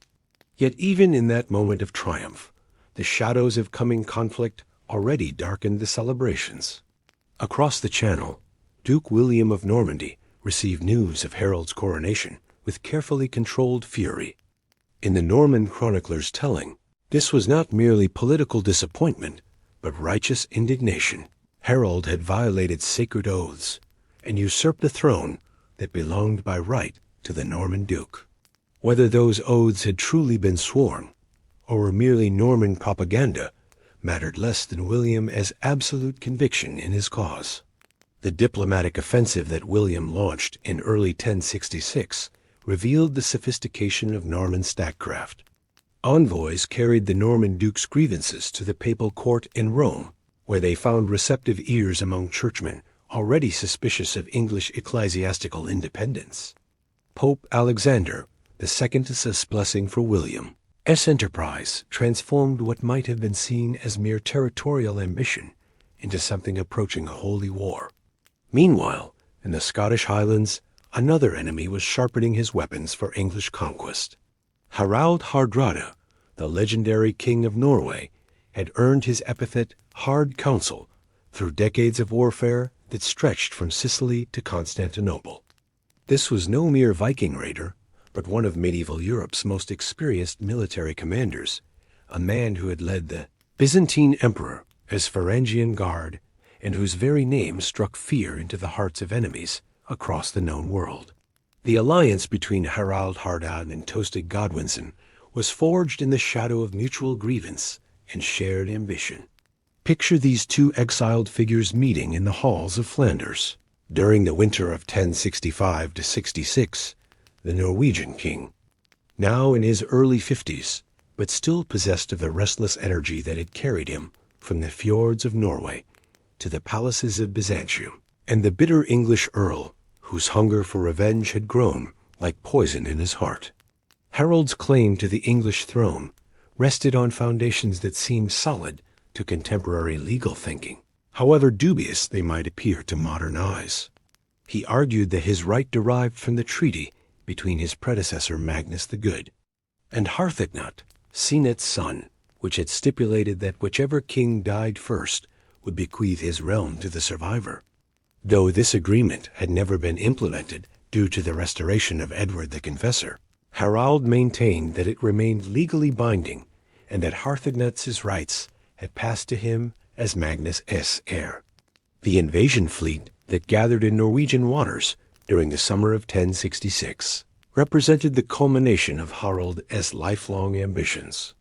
300 longships rode at anchor in the fjords, their dragonheads gleaming with gold and silver, their crews drawn from the finest warriors of Scandinavia. This was not merely a Viking raid, but a royal expedition. Harald brought with him the regalia of kingship, the sacred banners and golden arm rings that would transform conquest into legitimate rule. Among the Norwegian ranks stood men whose names had become legend throughout the North Sea world. These were veterans of Harold's Italian campaigns, survivors of Byzantine battles, warriors who had followed their king from Sicily to Jerusalem and back again. The very sight of their ordered ranks, their polished mail and painted shields, must have struck fear into the hearts of those who remembered the chaotic raids of earlier generations. In September 1066, as autumn mists began to gather across the North Sea, this great armada set sail for English shores. The crossing was swift and unopposed. Harold's intelligence network had informed him that King Harold's attention was fixed firmly southward, watching for Norman sails rather than Scandinavian dragon ships. The Norwegian fleet made landfall at the mouth of the Humber on September 8th, that great estuary that had welcomed so many Viking expeditions in centuries past. The coastal settlements that witnessed Harald's arrival must have trembled at the sight, 300 ships disgorging 11,000 warriors onto English soil, their war cries echoing across the marshlands as they established their beachhead at Rickle. This was invasion on a scale that England had not seen since Canut's conquest half a century earlier, led by a man whose reputation for ruthless efficiency had preceded him across the northern seas. Tostig's local knowledge proved invaluable in the campaign that followed. The exiled earl guided Harold's forces through the network of rivers and roads that led toward York, that ancient capital of the north whose possession would legitimize Norwegian rule over all Northumbria. The strategy was sound. Secure the North's greatest city, rally the disaffected elements of English society to the Norwegian cause, and then marched south against a kingdom already divided by the prospect of Norman invasion. The Battle of Fulford on September 20th provided Harold with his first taste of English resistance and his last great victory. Picture that autumn morning outside York's walls, mist rising from the marshy ground as two armies faced each other across fields that would soon be sodden with blood. Earl Edwin of Mercia and his brother Mercar of Northumbria had gathered what forces they could, understanding that the fate of the North hung in the balance of this single encounter. The battle itself was as brutal as it was decisive. English chronicles describe a long and extremely bloody encounter where fortune swayed back and forth like wheat in the wind. Edwin and Mercar fought with the desperation of men defending their homeland, their troops displaying the courage that had sustained English resistance for generations. But Harold's veterans, hardened by decades of warfare across 3 continents, possessed advantages that courage alone could not overcome. When the English lines finally broke, the collapse was complete and devastating. The flower of northern English nobility perished in the retreat, their bodies marking the path of Harold's triumph as his forces pursued the fleeing remnants toward York itself. The old Roman city, seeing resistance was futile, opened its gates to the Norwegian king rather than endure a siege that could only end in destruction. The news of Fulford's disaster reached King Harold in the south like a thunderclap on a clear day. Picture that moment when the exhausted messenger, his horse foam-flecked and trembling from the desperate ride south, knelt before England's king to deliver tidings that would change the course of history. The flower of northern nobility lay dead on Yorkshire soil. York itself had opened its gates to foreign invaders, and Harald Hardrada, that legendary Viking whose very name struck fear across 3 continents, now held England's ancient northern capital in his iron grasp. Harold's response revealed the steel that lay beneath his diplomatic exterior. Where lesser men might have despaired at the news of such catastrophe, England's king saw opportunity in crisis. The Norwegians, flushed with victory and confident in their triumph, had made a crucial error. They had returned to their ships at Rickle, leaving York itself lightly held while they celebrated their conquest. If Harold could move with sufficient speed, he might catch them divided and unprepared. The forced march that followed has become one of military history's most celebrated achievements. In the space of just 4 days, Harold led his army from London to Tadcaster, a distance of nearly 200 miles through countryside that offered no Roman roads to ease their passage. This was not merely rapid movement, but a logistical miracle, requiring coordination of supplies, messengers, and reinforcements that speaks to the sophisticated nature of late Anglo-Saxon military organization. Imagine that desperate journey through the early autumn landscape of 1066. Harold's huscarls, those professional warriors who formed the backbone of his army, marched with the steady rhythm of men who understood that England's survival might depend upon each mile covered before nightfall. Behind them came the hastily gathered FYRD farmers and craftsmen who had abandoned their harvests to answer their king, skull their faces grim with the knowledge that they marched to face the most feared warrior king in all the northern world. Through Hertfordshire and Bedfordshire they pressed, then into the rolling hills of Northamptonshire, where the great Roman road called Watling Street carried them northward with merciful swiftness. Local thanes joined the royal army as it passed, bringing fresh horses and additional warriors, but also grim reports of the devastation that had befallen the north. Every village had its tales of Danish raiders, every monastery its stories of plundered treasures and scattered monks. By the time Harold's army reached Tadcaster on the evening of September 24th, they had accomplished what many would have thought impossible. They had covered the distance from London to Yorkshire, faster than any army in English history. Yet this was no mere march, but a calculated gamble, for Harold Hardrada was no ordinary enemy. The Norwegian king had spent 3 decades perfecting the art of warfare, from the sun-baked battlefields of Sicily to the frozen steppes of Russia. To face such a man with tired troops was to court disaster. The final approach to Stamford Bridge on the morning of September 25th unfolded like a scene from the heroic poems that Anglo-Saxon warriors loved to hear around their winter fires. Dawn mist rose from the River Derwent as Harold's army crested the hills overlooking the ancient crossing point, where Roman engineers had once built a bridge to carry their legions into the Scottish Highlands.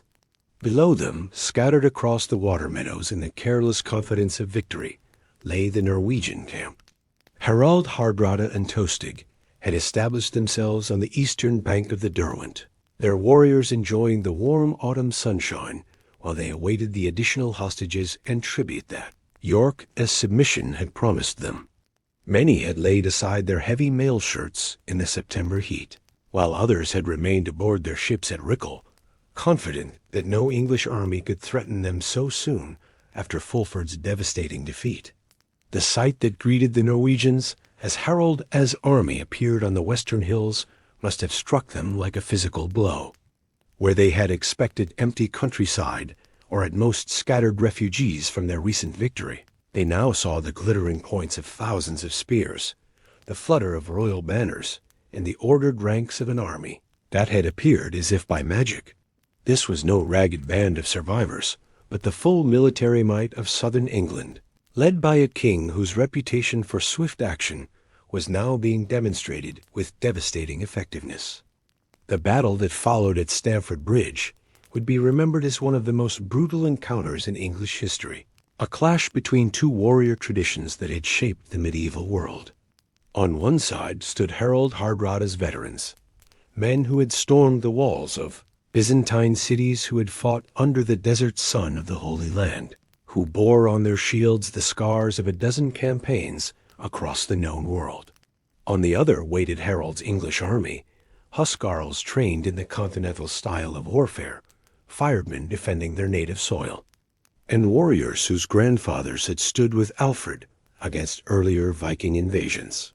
The preliminary negotiations, such as they were, revealed the gulf that separated these two worlds.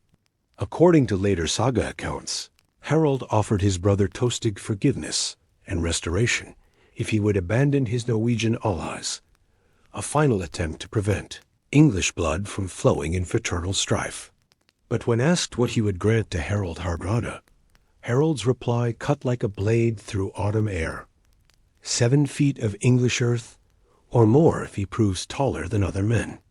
The battle that began at Stamford Bridge on that fateful September morning would be remembered as one of the most ferocious encounters in all of English history.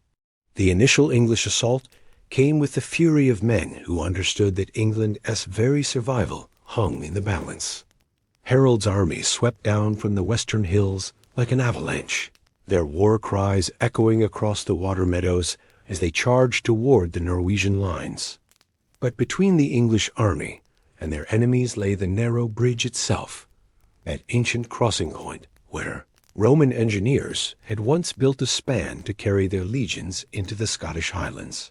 Here, according to legend, occurred one of the most heroic individual stands in all of military history. A single Norwegian warrior, possibly armed with a great Danish axe, took his position at the bridge's center and single-handedly held up the entire English advance. Picture this unnamed hero as he stood alone against impossible odds, his axe flashing in the morning sunlight as English warriors fell before his blade. Contemporary chronicles tell us that this one man cut down up to 40 English soldiers, his weapon cleaving through mail and bone with the strength born of desperation. For precious minutes, the fate of kingdoms hung upon the courage of a single warrior, whose name history has forgotten, but whose deeds echoed through the ages. The deadlock was finally broken by English ingenuity born of necessity. One brave soldier managed to float beneath the bridge in a small boat, his spear thrust upward through the wooden planks to mortally wound the Norwegian champion. With their guardian fallen, the bridge lay open to English assault, and Harold's forces poured across like a torrent released from a broken dam. This delay, crucial though it had seemed, actually worked to the Norwegians' advantage in one respect. It allowed the bulk of Harold's army to form the legendary shield wall that had made Viking warriors feared across 3 continents. As the English crossed the bridge and formed their own battle line, the 2 armies faced each other across a narrow strip of Yorkshire meadowland, their shields locked together like the scales of some great armored beast. The charge that followed shook the very earth beneath their feet. English huscarls crashed into Norwegian veterans with a sound like thunder, shield clashing against shield, sword ringing against axe. This was warfare at its most primitive and brutal. Man against man, steel against steel, courage measured not in grand strategies, but in the ability to stand firm when death reached out with grasping fingers. Harald Hardrada's fatal error became apparent only as the battle raged. In their confidence after Fulford's victory, many Norwegian warriors had left their heavy mail shirts aboard their ships at Rickle, expecting another easy triumph over English forces. Now, as English swords found their mark against unprotected flesh, this oversight proved devastating. The very heat of the September day that had prompted this decision became their doom. Harald Hardrada himself fell as heroes should, not from some distant arrow shot by an unknown hand, but in the very heart of the melee, an arrow piercing his windpipe as he urged his men forward. The sight of their legendary king's death sent shock waves through the Norwegian ranks like stones cast into still water. Here was the man who had commanded the Varangian Guard, who had fought from Sicily to Jerusalem, whose very name had struck fear into the hearts of enemies across the known world, and now he lay still upon English soil. Tostig's death followed soon after, the exiled English earl meeting his end among the foreign warriors he had led against his own homeland. There was bitter irony in his fate, the man who had sought to reclaim his northern earldom through Norwegian steel now found only the grave he had dug with his own ambitions.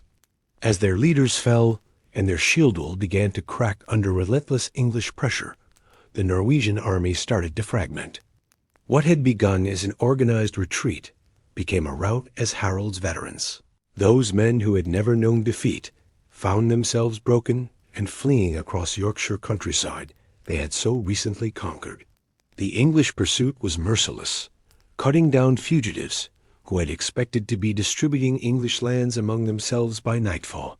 Just when complete Norwegian collapse seemed certain, distant war horns announced the arrival of reinforcements from Rickle. Eystein Orr, Harald's prospective son-in-law, led these fresh troops in what Norwegian tradition would remember Orr's Storm. These warriors arrived fully armed and armored, their mail gleaming and their shields painted with the proud devices of their clans.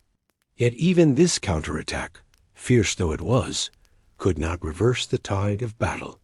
Some of Orr's men collapsed and died of exhaustion upon reaching the battlefield, their desperate 25-mile march from the ships having drained them beyond endurance. The remainder fought with the fury of men who knew their cause was lost, but were determined to sell their lives dearly. By evening on September 25, 1066, the field of Stamford Bridge lay silent, except for the whispered prayers of priests moving among the fallen. Where morning had witnessed the clash of kingdoms, sunset now revealed only the grim arithmetic of medieval warfare. Of the 11,000 Norwegian warriors who had sailed from their northern fjords with dreams of English conquest, fewer than 1 in 4 would see their homeland again. Harald Hardrada's great adventure had ended not in glory, but in the blood-soaked earth of Yorkshire. The magnitude of Harold's victory can scarcely be overstated. In a single day, he had eliminated the Norwegian threat that had loomed over England's northern borders, removed his treacherous brother from the political equation, and demonstrated to potential enemies everywhere that English arms could still triumph over foreign invasion. The speed of his march from London to Yorkshire, followed by such a decisive battlefield victory, marked Harold as a military commander of the first rank. Yet even as Harold surveyed the field of his triumph, messengers were already spurring their horses southward with news that would transform victory into mere prelude. William of Normandy, That patient duke who had waited through the summer months for favorable winds and divine approval, had finally received the signal he had long awaited. On September 28th, just 3 days after Stamford Bridge, Norman ships appeared off the English coast like harbingers of a new age. Picture Harold receiving this devastating news as he stood among the Norwegian dead, victory's wine still sweet upon his lips. The same swiftness that had brought him triumph in the north now became a burden almost too heavy to bear. His army, exhausted by their forced march and brutal battle, would somehow have to retrace their steps southward to face an entirely fresh enemy whose preparations had been months in the making. The Norman invasion fleet that crossed the Channel on that September night carried more than soldiers. It transported an entire society ready to transplant itself onto English soil. 28 ships bore the war horses that would give William's cavalry decisive advantage over English infantry. Prefabricated wooden fortifications lay stacked in other vessels, ready to create instant strongholds wherever the Normans chose to land. This was not raiding, but systematic conquest planned down to the smallest detail. William's landing at Pevensey Bay on September 29th proceeded with the methodical precision that characterized all Norman military endeavors. The Duke himself was among the first to leap ashore, according to later chroniclers, though not without stumbling and falling face first onto the shingle beach. What might have been seen as an evil omen was quickly transformed by Norman wit into a good one. William had literally taken possession of English soil with his own hands. The construction of a timber castle at Pevensey began immediately, its walls rising from English earth with startling speed. Norman engineers, working from prefabricated sections brought across the Channel, created a fortress that could dominate the surrounding countryside within days of landing. This was conquest with a permanence that previous invasions had lacked. William had come not merely to raid, but to stay. From Pevensey, the Norman army moved eastward to Hastings, establishing a second fortified base that controlled the approaches to London from the southeast. Here, in the shadow of ancient earthworks that had guarded this coast since Saxon times, William waited for Harold's response with the patience of a chess master who has calculated his moves far in advance. Harold's second great march in less than a month began in early October, his depleted forces gathering what strength they could for the confrontation that would determine England's fate. Many of the veterans who had fought at Stamford Bridge were too wounded or exhausted to continue, while others had claimed their right to return home after fulfilling their military obligations.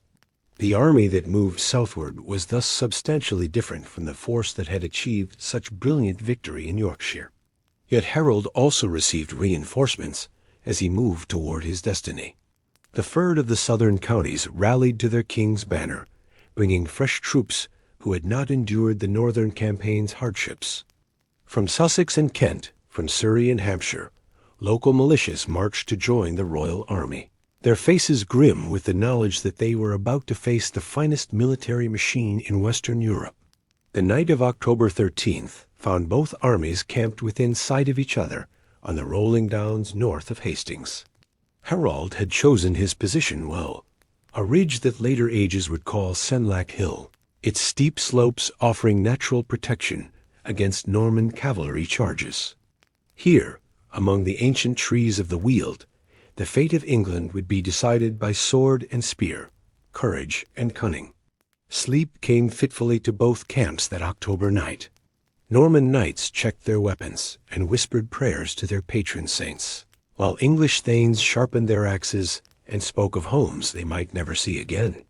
In the royal pavilions, 2 kings, one Norman, one English, contemplated the morrow that would crown one of them with victory and the other with death. Dawn on October 14th, 1066, broke gray and misty over the Sussex Downs, that final morning when Anglo-Saxon England would either triumph or perish beneath Norman steel. As the first pale light crept across the ancient landscape, the two armies stirred like great beasts awakening from uneasy slumber. Picture that historic dawn, mist rising from the valleys below Senlac Hill, the distant sound of armor being donned, and the whispered prayers of men who knew that sunset would find many of them in their eternal rest. Harold's army took their position along the ridge with the methodical precision of warriors who understood their tactical situation perfectly. The English shield wall, that formation which had served their people since the days of the Saxon migrations, stretched across the hilltop like a great rampart of wood and steel. At its center stood the royal standards, the fighting man of Wessex and the dragon of England fluttering in the autumn breeze, while Harold himself took his place among his huscarls, his crown gleaming in the morning light. William's army spread across the valley below like a tapestry woven from the martial traditions of continental Europe. Norman heavy cavalry formed the core of his force, their destriers pawing the earth with impatience, while their riders adjusted stirrups and checked lance points. Breton and Flemish allies held the flanks, while Norman archers, those skilled bowmen whose volleys would soon darken the morning sky, prepared their shafts with grim determination. The battle began with the flight of arrows, thousands of shafts arcing through the gray morning air like deadly rain. Most struck harmlessly against the locked shields of the English wall, but some found their mark, and the first English warriors fell even before sword met sword. Harold's men endured the storm of steel with the stoic courage their ancestors had shown against Viking raiders. Their shields held high, while death whispered overhead. The first Norman cavalry charge crashed against the English line like waves against a cliff. Destriers thundered up the slope while their riders leveled their lances, the very earth trembling beneath iron-shod hooves. But Harold had chosen his ground well. The steep incline robbed the Norman horses of their momentum, while the locked shields of the English wall turned aside attack after attack. For hours the battle swayed back and forth across the bloodied hillside. Norman charges broke like water against the stubborn English defense, while English counterattacks carved gaps in the continental formations. At one point, rumors spread that Duke William himself had fallen, causing panic among his Breton allies who began to flee the field. Only William's dramatic gesture of removing his helmet to show his face alive and unharmed restored Norman morale and prevented complete collapse. The tide began to turn as the October sun reached its zenith. Norman archers, adjusting their aim to account for the upward slope, began shooting high into the air rather than directly at the English shields. These arrows, falling like deadly rain from above, struck men in the face and shoulders, areas their shields could not protect. The English shield wall, maintained with iron discipline through the morning's fighting, began to show gaps as casualties mounted. Harold himself fell during these final, desperate hours of the battle, struck down, according to Norman accounts, by an arrow that pierced his eye. The sight of their king's death banner being torn down sent shock waves through the English ranks like stones cast into still water. The men who had stood firm through 6 hours of the most brutal fighting medieval Europe had yet witnessed suddenly found themselves leaderless in the face of renewed Norman assault. The collapse that followed was swift and complete. The English shield wall, that formation which had defended Anglo-Saxon England for 6 centuries, finally shattered beneath the weight of accumulated losses and the psychological blow of Harold's death. Norman cavalry poured through the gaps like water through a broken dam, their swords rising and falling among men who had fought with superhuman courage until courage was no longer enough. As darkness fell over the field of Hastings, William of Normandy stood victorious among the English dead. The Duke who had crossed the Channel with a claim many considered dubious was now king by right of conquest, while Harold, the last Anglo-Saxon king of England, lay still beneath the royal standards he had defended unto death.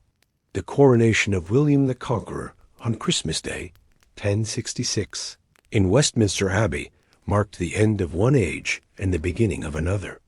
Where once Anglo-Saxon England had looked to Scandinavia and the Germanic lands for its cultural inspiration, Norman England would face south toward France and the broader currents of European civilization.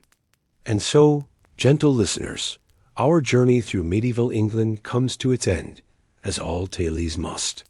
From the misty departure of Roman legions to the gray dawn of Norman conquest, we have walked together through 6 centuries of triumph and tragedy, of heroes and villains, of dreams fulfilled and ambitions shattered.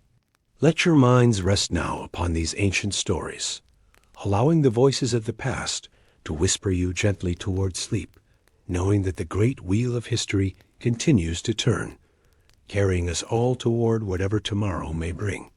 Sleep well and dream of green English hills where the echoes of medieval England still linger in the wind through ancient oaks.